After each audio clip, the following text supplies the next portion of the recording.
Now Jacob saw that there was grain in Egypt, and Jacob said to his sons, Why do you look at one another?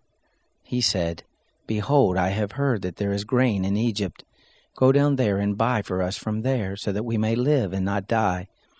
Joseph's 10 brothers went down to buy grain from Egypt. But Jacob didn't send Benjamin, Joseph's brother, with his brothers, for he said, Lest perhaps harm happen to him. The sons of Israel came to buy among those who came, for the famine was in the land of Canaan. Joseph was the governor over the land. It was he who sold to all the people of the land. Joseph's brothers came and bowed themselves down to him with their faces to the earth. Joseph saw his brothers, and he recognized them, but he acted like a stranger to them and spoke roughly with them. He said to them, Where did you come from? They said, From the land of Canaan to buy food. Joseph recognized his brothers, but they didn't recognize him. Joseph remembered the dreams which he dreamed about them and said to them, You are spies. You have come to see the nakedness of the land. They said to him, No, my lord, but your servants have come to buy food. We are all one man's sons. We are honest men. Your servants are not spies. He said to them, No, but you have come to see the nakedness of the land. They said, We, your servants, are 12 brothers, the sons of one man in the land of Canaan, and behold, the youngest is this day with our father, and one is no more. Joseph said to them, It is like I told you, saying, You are spies. Hereby you shall be tested. By the life of Pharaoh you shall not go forth from here, unless your youngest brother come here.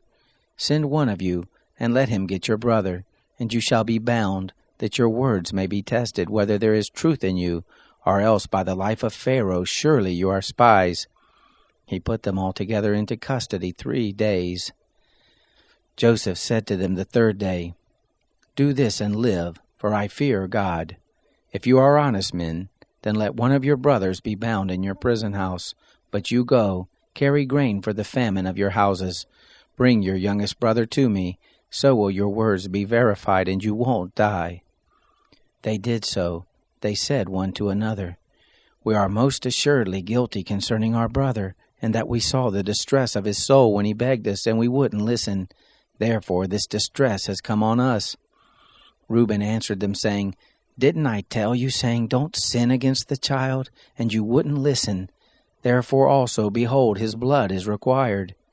They didn't know that Joseph understood them, for there was an interpreter between them. He turned himself about from them and wept. And he returned to them and spoke to them, and took Simeon from among them, and bound him before their eyes. Then Joseph commanded to fill their bags with grain, and to restore every man's money into his sack, and to give them food for the way. So it was done to them. They loaded their donkeys with their grain and departed from there. As one of them opened his sack to give his donkey food in the lodging place, he saw his money. Behold, it was in the mouth of his sack. He said to his brothers, My money is restored. Behold, it is even in my sack.